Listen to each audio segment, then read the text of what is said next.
আসসালামু আলাইকুম। Zero hour TV news থেকে সবাইকে আন্তরিক শুভেচ্ছা ও অভিনন্দন। রাশিয়ার প্রেসিডেন্ট ভ্লাদিমির পুতিন নয়াদিল্লি ছেড়ে দেশের পথে রওনা দেওয়ার প্রায় সঙ্গে সঙ্গে আমেরিকা থেকে এক ঝাঁক প্রতিনিধি ছুটে এলেন ভারতে বাণিজ্য শুল্কের আলোচনা চূড়ান্ত করতে। শুনতে পাচ্ছি যেসব বিষয়ে এতদিন সিদ্ধান্তে পৌঁছানো যাচ্ছিল না, পুতিনের ভারত সফরের পর সেই বিষয়গুলো নিয়ে আর দেরি করতে চায়নি আমেরিকা, সেগুলো চূড়ান্ত হয়ে গেছে এবং ভারত আমেরিকা বাণিজ্য শুল্ক চুক্তি কয়েকদিনের মধ্যে সই সাবুত হয়ে যাবে। এই আলোচনা দিয়ে শুরু করলাম বটে, কিন্তু যে বিষয়টি নিয়ে কথা বলবো এখন, একদিক দিয়ে সেটা বাণিজ্য শুল্কের চেয়ে আরো অনেক বেশি গুরুত্বপূর্ণ। সেটা হলো ভারতের সুরক্ষা, সেই সমস্ত ব্যাপার নিয়ে। দিল্লিতে ভারত আমেরিকার দুদিনের সন্ত্রাসবাদী বিরোধী বৈঠক হয়ে গেল। দিল্লিতে হওয়া এই দুদিনের ভারত আমেরিকা বৈঠকে দুপক্ষ সন্ত্রাসবাদের বিরুদ্ধে সহযোগিতা আরো গভীর করেছে। বিশেষ করে পাকিস্তান ভিত্তিক জঙ্গি সংগঠন আইএস, আল কায়দা, এদের উপরে আরো শক্ত করে প্রতিবন্ধ লেগে গেল। ড্রোন, এআই ব্যবহার ও টেরর ফান্ডিং ঠেকানোকে কেন্দ্র করে কৌশলগত সমন্বয়কে নতুন স্তরে তুলে নিল ভারত আমেরিকা দুই দেশ। কারা যেন বলছিল আমেরিকা এখন ভারতকে ছেড়ে পাকিস্তানকে এবং পাকিস্তানের পোলা বাংলাদেশের সন্ত্রাসী সংগঠনগুলোকে নাকি কোলে তুলে নিয়েছে। তাদের উদ্দেশ্যে বলবো, ভালো করে এই প্রতিবেদনটা শুনুন। গত কিছুদিন ধরে বলে যাচ্ছি, গত কয়েক মাস ধরে বেশ কিছু বেগরবাই করার পর ট্রাম্প সাহেব অবশেষে ঠিক লাইনে ফিরছেন নানান চাপের ফলে। সেই ফেরার এক নমুনা হলো এই দুদিনের বৈঠক। পাকিস্তানে ও বাংলাদেশে সন্ত্রাসবাদের চাষ করে যারা, ভারতকে টুকরো টুকরো করার স্বপ্ন দেখছিল যারা, তারা ভালো করে আমার এখনকার এই প্রতিবেদনটি শুনবেন।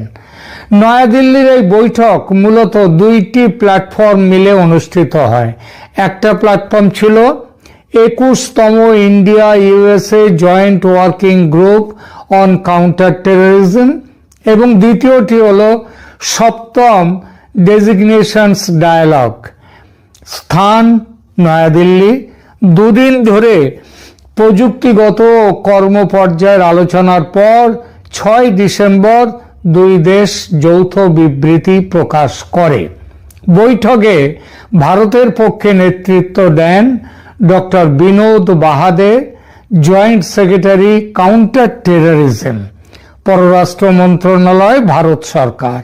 আর আমেরিকার পক্ষে নেতৃত্ব দেন Monica Jacobson, senior bureau official, bureau of counter terrorism, US department of state, সেখানকার তিনি কর্ত্রী। বৈঠকের প্রধান বার্তা হল সন্ত্রাসবাদের বিরুদ্ধে ভারত ও আমেরিকার যৌথভাবে অবস্থান, সমস্ত রকমের সন্ত্রাসবাদকে বিনা শর্তে নিন্দা। দুই দেশই স্পষ্ট ভাষায় বলেছে সন্ত্রাসবাদকে রাজনৈতিক বা মতাদর্শিক বা অন্য কোনো অজুহাতে ন্যায্যতা দেয়া যায় না। এতদিন আমেরিকার কাছে আমেরিকা নিজে যাদেরকে সন্ত্রাসবাদী বলতো তারা তাদের কাছে খারাপ, কিন্তু ভারতে যারা সন্ত্রাস চালাতো, পাকিস্তানি মদত পুষ্ট, তাদেরকে সন্ত্রাসী বলার আগে আমেরিকা 10 বার ভাবতো, অনেক সময় এটা বলতো না। ক্রস বর্ডার টেররিজমের বিরুদ্ধে অবস্থান নিয়েছে এই বৈঠক। যৌথ বিবৃতিতে ক্রস বর্ডার টেররিজম শব্দ ব্যবহার করে ভারতের নিরাপত্তা উদ্বেগ, যা মূলত পাকিস্তানি উৎসের সন্ত্রাস, সেটাই সরাসরি কিন্তু প্রতিফলিত হয়েছে এই বৈঠকে। এখানেই শেষ নয়, দোষীদের জবাবদিহি নিশ্চিত করার প্রতিশ্রুতিও দিয়েছে আমেরিকা। ভারতীয় ভূখণ্ডে সাম্প্রতিক হামলাগুলোর ঘটনায় জড়িতদের বিরুদ্ধে কঠোর পদক্ষেপের উপর জোর দেয়া হয়েছে। এই প্রসঙ্গে বিশেষভাবে উঠে এসেছিল বৈঠকে 22 এপ্রিল 2025-এর পহেলগাঁও হত্যাকাণ্ডের কথা, যা ছিল অপারেশন সিন্দুরের ফ্ল্যাশ পয়েন্ট। এছাড়া উঠেছিল 10 নভেম্বর 2025-এ দিল্লির লালকেল্লার কাছে সন্ত্রাসী হামলা। এই ঘটনায় উঠে এসেছে বাংলাদেশি সন্ত্রাসীদের সম্পৃক্ত থাকার কথা। এই দুই ঘটনায় জড়িতদের শাস্তি নিশ্চিত করতে আন্তর্জাতিক সহযোগিতা ও তথ্য আদান প্রদানের গুরুত্ব তুলে ধরা হয়েছে। এর অর্থ বাংলাদেশের সন্ত্রাসীদের বিরুদ্ধে অপারেশনের সবুজ সংকেত পেয়ে গেল ভারত। আলোচনার মূল থিম ছিল নিরাপত্তা ইস্যু। বৈঠকে ট্র্যাডিশনাল এবং ইমার্জিং দুই ধরনের হুমকি নিয়েই আলোচনা হয়। সন্ত্রাসী নিয়োগ মানে terrorist recruitment, online propaganda, social media ও চরমপন্থী নেটওয়ার্কের মাধ্যমে নতুন সদস্য সংগ্রহ যেভাবে হচ্ছে সেটা কিভাবে ঠেকানো যায় সে বিষয়ে আলোচনা ও সিদ্ধান্ত হয়েছে। বলা বাহুল্য, এর ফলে বাংলাদেশ ও পাকিস্তানের সন্ত্রাসী ঘাঁটিগুলোতে সার্জিক্যাল স্ট্রাইক করার ব্ল্যাঙ্ক চেক পেয়ে গেল ভারত। এর আগে বাংলাদেশ পাকিস্তানের অপারেশন সিন্দুরে সন্ত্রাস ঘাঁটিতে আক্রমণ করেছিল ভারত, কিন্তু তারপরে তাদেরকে পাকিস্তানের সাথে পাকিস্তান যুদ্ধে নেমে পড়ে। 4 দিনের যুদ্ধ, তারপরে যুদ্ধ থেমে যায়। কিন্তু এখনো বাংলাদেশে সেভাবে কোনো পদক্ষেপ করেনি ভারত। এই বৈঠকের ফলে সেটা সম্ভব হবে। বৈঠকে পাকিস্তান ভিত্তিক জঙ্গি গোষ্ঠী ও ইউনাইটেড নেশনস 1267 এই বিষয়ে এই প্রথম স্পষ্ট অবস্থান নিল আমেরিকা। লস্করে তৈবা, জৈশ-ই মোহাম্মদ, এদের প্রক্সি, স্পন্সর, ফান্ডার ও ব্যাকারদের বিরুদ্ধে ব্যবস্থা জোরদার করার জন্য যৌথ সিদ্ধান্ত গৃহীত হয়েছে। ইউএন 1267 স্যাংশনস রেজিমের আওতায় অতিরিক্ত ডেজিগনেশন মানে তালিকাভুক্ত হয়েছে। গ্লোবাল অ্যাসেট তাদের ফ্রিজ করা হবে, মানে যেখানে সারা পৃথিবীতে তাদের সম্পদ আছে সেগুলো জব্দ করা হবে। তাদের ভ্রমণ নিষেধাজ্ঞা দেওয়া হবে। আর্মস এমবার্গো অর্থাৎ অস্ত্র সরবরাহ নিষেধ করা হবে। ভারত বিশেষভাবে ধন্যবাদ জানিয়েছে মার্কিন পররাষ্ট্র দপ্তরকে, কারণ তারা দ্য রেজিস্ট্যান্স ফ্রন্ট বা টিআরএফ যারা পহেলগাঁও হত্যাকাণ্ড করেছিল তাদেরকে ফরেন টেররিস্ট অর্গানাইজেশন হিসেবে স্পেশালি ডেজিগনেটেড গ্লোবাল টেররিস্ট হিসেবে ঘোষিত করে দিয়েছে আমেরিকা। এটি এলইটির একটা প্রক্সি সংগঠন এবং পহেলগাঁও হামলার দায় তারাই নিয়েছিল। যৌথ বিবৃতিতে ও সংবাদ প্রতিবেদনে কয়েকটি প্র্যাকটিক্যাল কোঅপারেশনের কথাও এসেছে, সে ব্যাপারেও সিদ্ধান্ত হয়েছে। সব মিলিয়ে সন্ত্রাসবাদের বিরুদ্ধে লড়াইয়ে ভারত ও আমেরিকার এই হাত মেলানো এক নতুন যুগের সূচনা করল। এবার বলবো অল্প কথায় ভারতের কৌশলগত লাভ কি হলো এবং বাংলাদেশের সন্ত্রাসী সংগঠনগুলো এবং যারা বাংলাদেশে সন্ত্রাসীদের মদত দিচ্ছে ভারত ভাঙার জন্যে, তাদের জন্য এই বৈঠকের সিদ্ধান্তের প্রভাব কি হতে পারে সেই বিষয়টি। এই বৈঠকটি ভারতের জন্য অত্যন্ত কৌশলগত লাভজনক হয়েছে, বিশেষ করে বর্তমান বাংলাদেশ পরিস্থিতির প্রেক্ষিতে, যেখানে পাকিস্তান ভিত্তিক জঙ্গি সংগঠনগুলো এবং স্থানীয় সন্ত্রাসী দলগুলো ক্রমবর্ধমান হুমকি তৈরি করছে।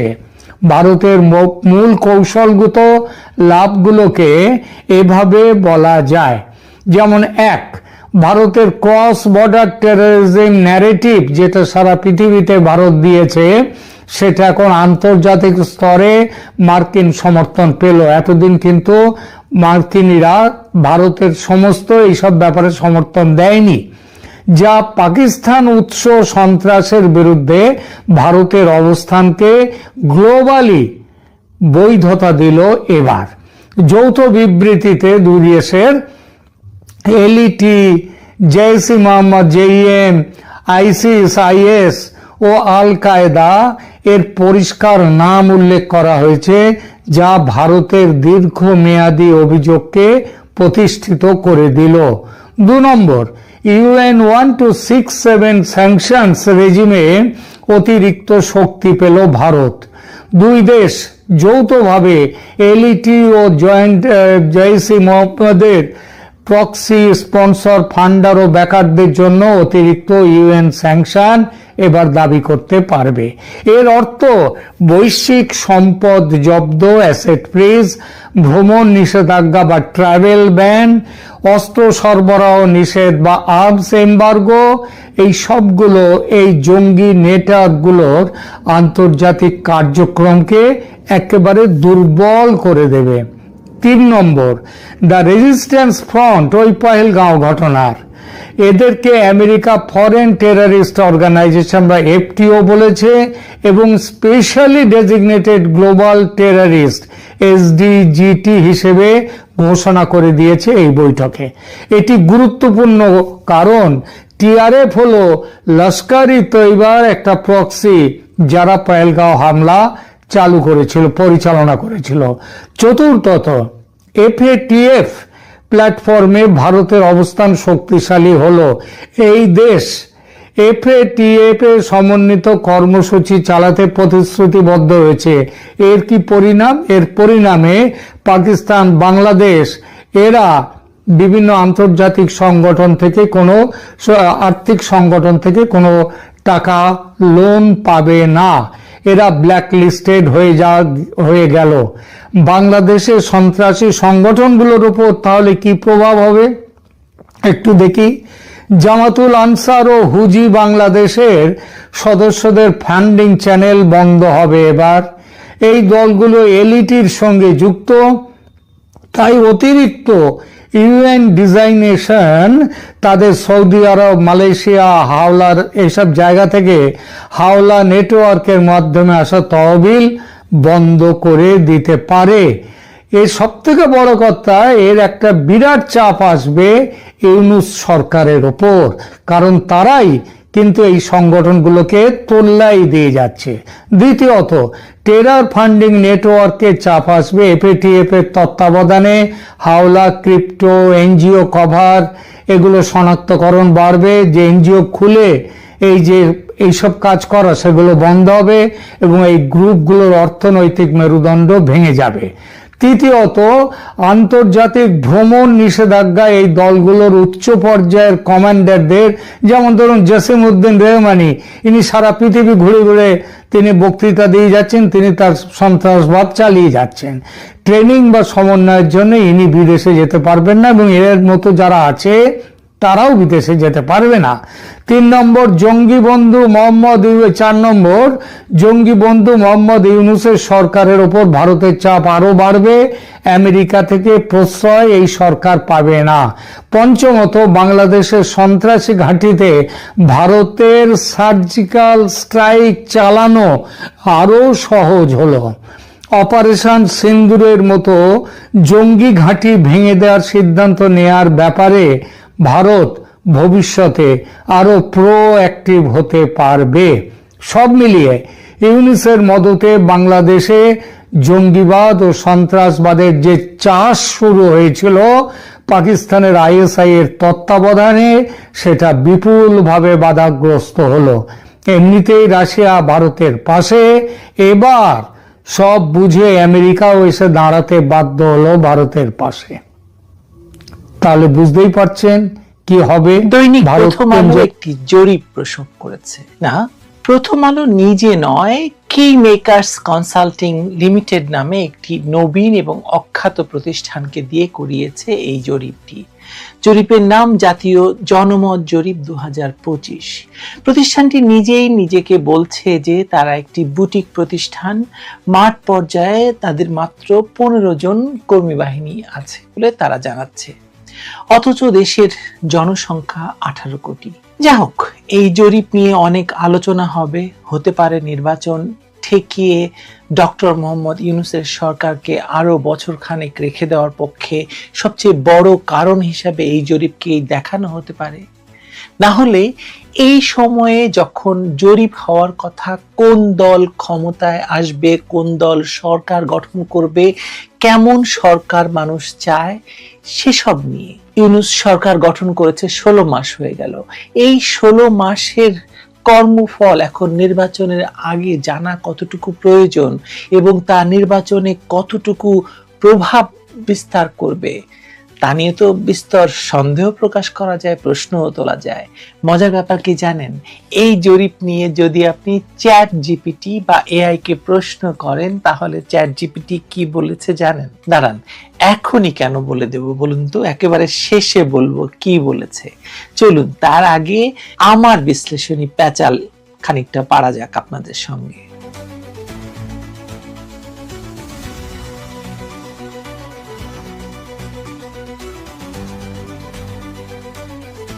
একদম খোলাখুলি কথা বলা যাক। জরিপ কখনোই নিরপেক্ষ কোনো সংখ্যা নয়। জরিপ হলো ক্ষমতা, ন্যারেটিভ আর সময় নির্ধারণের রাজনীতি। আর বাংলাদেশে জরিপ মানেই সেটা আরো কয়েক ধাপ বেশি রাজনৈতিক। দৈনিক প্রথম আলো যে জরিপটি প্রকাশ করেছে সেখানে কিছুটা সন্তুষ্ট নন, অসন্তুষ্ট নন, আবার কিছুটা অসন্তুষ্ট, এইরকম কিছুটা শব্দগুলো দিয়ে পুরো খেলাটা সাজানো হয়েছে। এই শব্দ চয়নটাই বলে দেয় এখানে বাস্তবতা মাপার চেয়ে জনমতের বা জনগণের ফ্রেম তৈরি করাই বড় উদ্দেশ্য। যে কোনো দেশে ক্ষমতাসীন সরকার নিয়ে মানুষের অনুভূতি স্বাভাবিকভাবে 3 ভাগে ভাগ করা হয়: হ্যাঁ, না আর সিদ্ধান্তহীনতা। কিন্তু কিছুটা সন্তুষ্ট, কিছুটা অসন্তুষ্ট, এই কিছুটা ঢুকিয়ে দিলে সিদ্ধান্তহীন মানুষকে সুবিধাজনকভাবে সন্তুষ্টির দিকে ঠেলে দেওয়া যায়। একে বলা হয় সফট লেজিটিমেসি তৈরি করা। আপনি খেয়াল করলে দেখবেন যে অত্যন্ত সন্তুষ্ট মাত্র 5% একটু বেশি, কিন্তু কিছুটা সন্তুষ্ট প্রায় 50%। এই 50% ছাড়া পুরো জরিপটাই আসলে ভেঙে পড়ে, কোনো মাইনে থাকে না। এটাই মূল পিলার। সংখ্যার এই কৌশলটা জরিপকে বিজ্ঞানের জায়গা থেকে টেনে এনে প্রোপাগান্ডার মাঠে নামিয়ে দিয়েছে। এর সঙ্গে আরেকটা বড় সমস্যা হচ্ছে কনফ্লিক্ট অফ ইন্টারেস্ট। যে পত্রিকার সম্পাদকীয় নীতিতে এই ইউনূস সরকার গঠনের নৈতিক সাফাই থেকে শুরু করে একদম এই সরকারকে প্রতিষ্ঠা দেওয়া হয়েছে, যে পত্রিকার বহু লেখক এই সরকারের উপদেষ্টা পরিষদে বসেছেন, সেই একই প্রতিষ্ঠান যখন সরকারের জনপ্রিয়তা মাপে তখন সেটাকে আলাদা করে নিরপেক্ষ বলার কোনো জায়গাই থাকে না। এটা আর সাংবাদিকতাও থাকে না, এটা হয়ে যায় রাজনৈতিক অংশীদারিত্ব, যে অংশীদারিত্ব আমরা আসলে সব সময় দেখে এসেছি এবং এই অংশীদারিত্ব প্রথম আলো সব সময় পালন করে থাকে। এখন আসা যাক আরো গুরুতর জায়গায়। এই জরিপটি যে প্রতিষ্ঠান দিয়ে করানো হয়েছে সেই কি মেকার্স কনসাল্টিং লিমিটেড, এই প্রতিষ্ঠানটি আদতে একটি বুটিক মার্কেট রিসার্চ এবং কর্পোরেট কনসাল্টিং ফার্ম। তাদের নিজেদের ওয়েবসাইট অনুযায়ী তারা মূলত ব্র্যান্ড, পণ্য, বাজার বিশ্লেষণ, সামাজিক উন্নয়ন, কর্পোরেট গবেষণা এসব নিয়ে কাজ করে থাকে। তারা নিজেদের জাতীয় রাজনৈতিক জরিপ বা ভোটার আচরণ বিশ্লেষণের কোন প্রতিষ্ঠান হিসেবে কখনো হাজির করেনি বা তাদের ওয়েবসাইটে এই বিষয়টি নেই। বরং উল্টোটা, তাদের জনবল মাত্র 1 থেকে 10 জনের মধ্যে সীমাবদ্ধ। যারা বাজার গবেষণার সঙ্গে যুক্ত তারা জানেন একটি সঠিক জাতীয় রাজনৈতিক জরিপ পরিচালনা করতে কি পরিমাণ জনবল, logistic, statistical team, field supervisor, cross checking ব্যবস্থা লাগে। 5টি নগর, 5টি গ্রাম আর আধা শহর জুড়ে 1342 জন মানুষের মতামত নেওয়া, এটা কর্পোরেট ব্র্যান্ড সার্ভের মতো সহজ কাজ নয়। এখানে স্ট্র্যাটিফাইড স্যাম্পলিং, জেন্ডার, বয়স, আয়, আঞ্চলিক ভারসাম্য, রাজনৈতিক সংবেদনশীলতা সব মিলিয়ে অত্যন্ত জটিল একটি প্রক্রিয়া এটি। সবচেয়ে বড় কথা হলো কি মেকার্স লিমিটেড বা কনসাল্টিং লিমিটেড এর কোনো পুরনো রাজনৈতিক জরিপ, ভোটার জরিপ বা রাষ্ট্রীয় নীতি সংক্রান্ত বড় আকারের জাতীয় গবেষণার পাবলিক রেকর্ড নেই। না কোনো পিডিএফ রিপোর্ট, না কোনো পূর্ববর্তী তুলনামূলক ডেটা, অর্থাৎ এমন একটি সংস্থাকে দিয়ে রাষ্ট্রের ভবিষ্যৎ নির্ধারণের মতো সংবেদনশীল বিষয় নিয়ে জরিপ করানো হয়েছে, যাদের এই সেক্টরে দৃশ্যমান কোনো অভিজ্ঞতা নেই। এই তথ্যটা যুক্ত হলেই পুরো জরিপের গ্রহণযোগ্যতা নতুন করে প্রশ্নবিদ্ধ হয়ে যায়, আপনি প্রশ্ন তুলতে পারেন। এখানে তখন প্রশ্ন উঠে যে এই প্রতিষ্ঠানকে কেন বেছে নেওয়া হলো, অভিজ্ঞ কোনো জাতীয় বা আন্তর্জাতিক রাজনৈতিক জরিপ সংস্থা কেন নেওয়া হলো না। উত্তরটা খুব অস্বস্তিকর হতে পারে, কারণ অভিজ্ঞ সংস্থা হলে প্রশ্নের নকশা, স্যাম্পলিং, ফলাফলের ব্যাখ্যা এতটা নিয়ন্ত্রণে রাখা যেত না, যেটা প্রথম আলো করেছে। প্রথম আলো পুরোটাই এই জরিপটাতে একটা সংস্থাকে নামে মাত্র ব্যবহার করেছে হয়তো, কিন্তু পুরো নিয়ন্ত্রণটা হয়তো তারাই করেছে। আরো ভয়ঙ্কর বিষয় হচ্ছে এই জরিপে উত্থাপিত প্রশ্নগুলো। এর মধ্যে সবচেয়ে ভয়ঙ্কর হলো ইসলাম সংক্রান্ত প্রশ্ন। ইসলামী আইন হলে ফলাফল কেমন হবে, এই প্রশ্নটাই এক ধরনের ধর্মীয় আবেগের বোতাম টিপে দেওয়া। মুসলিম সংখ্যাগরিষ্ঠ দেশে আপনি যদি বলেন আল্লাহর দেওয়া আইন হলে কেমন হবে, এখানে 99% মানুষ উত্তর প্রায় স্বয়ংক্রিয়ভাবে আসবে যে ভালো হবে। এটার সঙ্গে রাষ্ট্র পরিচালনার বাস্তবতা সরাসরি মোটেই সম্পৃক্ত নয় বা সম্পর্কিত নয়। এই প্রশ্নটা ধর্মীয়, কিন্তু ব্যবহারটা খুব রাজনৈতিক। এর ফল সরাসরি যাবে ইসলামী দলগুলোর অ্যাকাউন্টে। এতে একদিকে পশ্চিমা মিডিয়াকে দেখানো যাবে যে দেশে ইসলামীপন্থী ধারা শক্তিশালী হচ্ছে, অন্যদিকে ভেতরে ভেতরে একটা ভয় তৈরির জায়গা তৈরি করা যাবে যে নির্বাচন হলে দেশ যদি মৌলবাদের দিকে চলে যায়, কারণ নির্বাচন হলে তো জামায়াত ক্ষমতায় আসবে, সে কথাও এই জরিপেই আমাদের জানিয়ে দেওয়া হচ্ছে। কি হচ্ছে তো দয়া করে আপনারা জরিপটা দেখবেন। আমি জরিপটা নিয়ে এত চুলচেরা বিশ্লেষণ করছি না, আমি শুধু জরিপের কতগুলো মোটা দাগে প্রশ্ন তুলছি জরিপকে নিয়ে।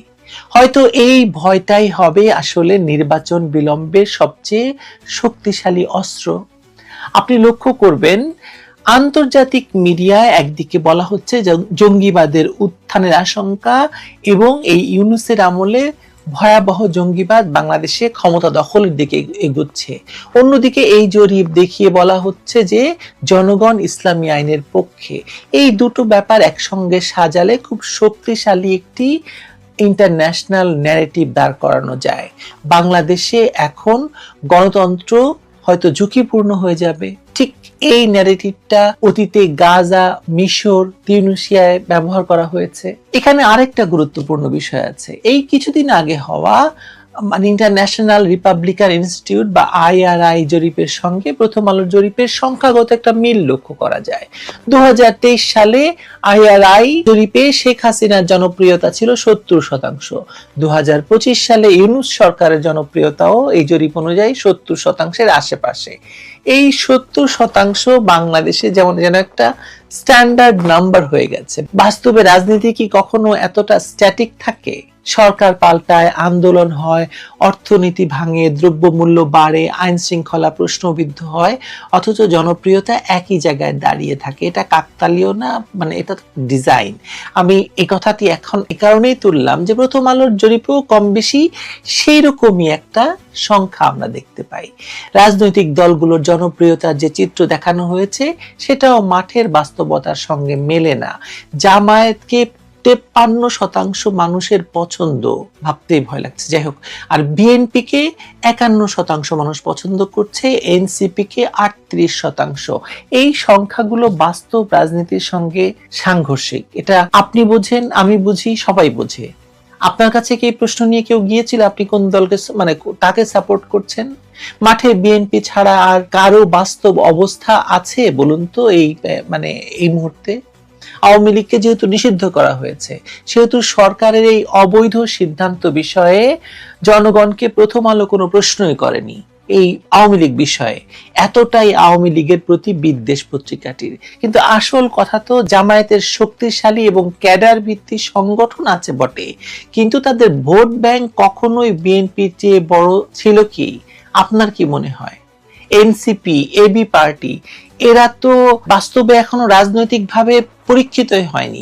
তাদের তো আসলে নিজেরা জিরো, 3টা জিরো মিলে মানে অনেকগুলো জিরো হয়, বা 3টা জিরোকে যোগ করলে আরেকটা জিরো হয়, এটা তো স্বাভাবিক। এটি নিয়ে আমি গতকাল একটি ভিডিও করেছি, আপনারা দেখতে পারেন চাইলে। মানে এই যে 20-30% জনপ্রিয়তার কথা বলা হচ্ছে, কোথা থেকে এলো এই জনপ্রিয়তা, কিভাবে এলো বলুন তো? এই সংখ্যাগুলো ভোট মাপার জন্য নয়, ভবিষ্যতের রাজনৈতিক মানচিত্র কাগজে এঁকে দেওয়ার জন্য। কারণ নির্বাচন হলে যাতে এটা দেখানো যায়, মানে আমরা তো আগেই জরিপ করেছিলাম, জরিপ করে বলে দিয়েছিলাম। এই জায়গায় এসে এই জরিপটি আর জনমত মাপার জায়গায় থাকছে না, বরং জনমত বানাচ্ছে বলে মনে হয়। মানুষ ভোট দেওয়ার আগে যে ধারণাটা মাথায় ঢুকে যায়, কারা শক্তিশালী আর কারা দুর্বল, সেটা বড় অংশে জরিপ থেকেই আসে আসলে। ফলে নির্বাচন না করেও রাজনৈতিক বাস্তবতার রিডিজাইন করার এটা একটা হাতিয়ার হয়ে ওঠে সব জরিপ। কি মেকার্সের মতো একটি ছোট কর্পোরেট ঘরানার রাজনৈতিক জরিপে অনভিজ্ঞ প্রতিষ্ঠান দিয়ে এমন সংবেদনশীল জাতীয় জরিপ করানো, তার উপর আবার ইসলাম, নির্বাচন, সরকারের জনপ্রিয়তা, এই 3টি আগুনের মতো ইস্যু একসঙ্গে ঢুকিয়ে দেওয়া, এই সমন্বয়টা কোনোভাবে দুর্ঘটনা মনে হয় না, খুব পরিকল্পিত মনে হয়, এবং তাই হয়েছে আমার ধারণা। এখন আসি নির্বাচনের প্রশ্নে।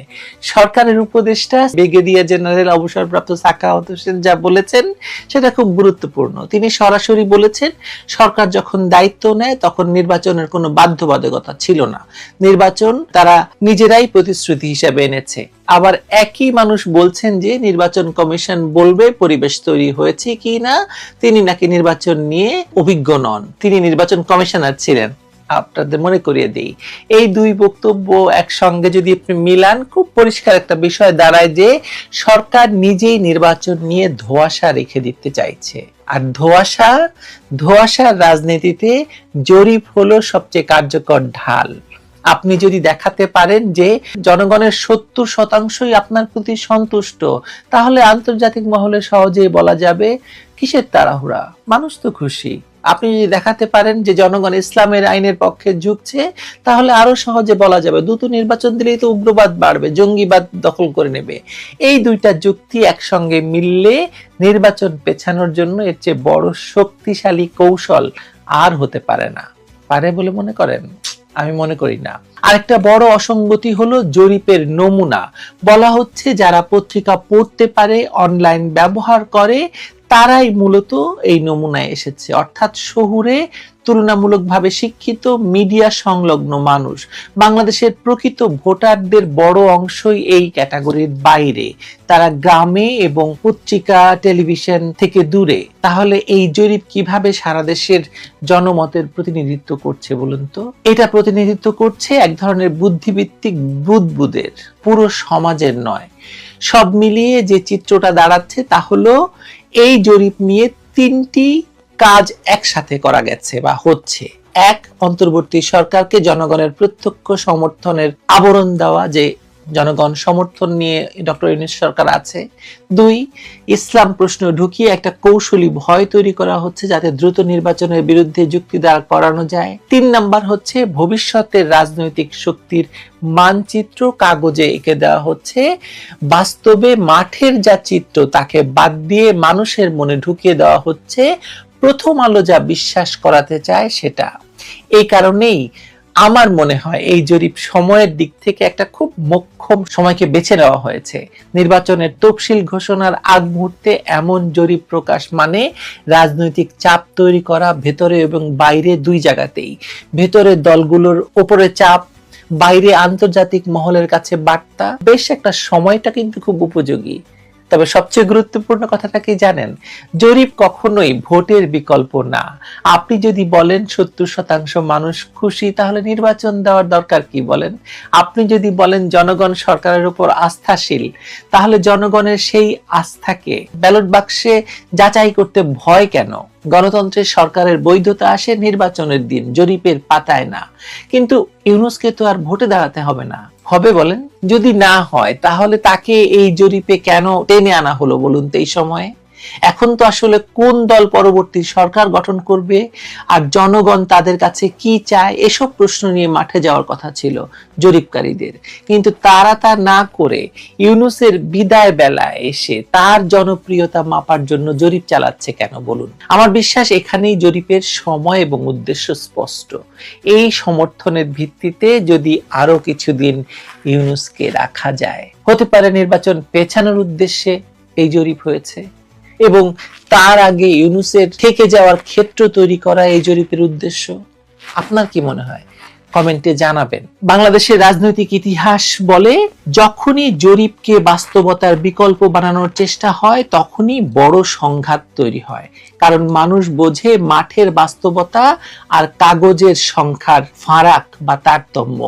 এই ফারাক বা তারতম্য যত বড় হয়, বিস্ফোরণ তত অনিবার্য হয়ে ওঠে। সবশেষে একটা কথা বলে যাই, এই জরিপ নির্বাচন ঠেকানোর সরাসরি আইনি অস্ত্র না হলেও ন্যারেটিভের শক্ত জ্বালানি, এটা নিশ্চিত।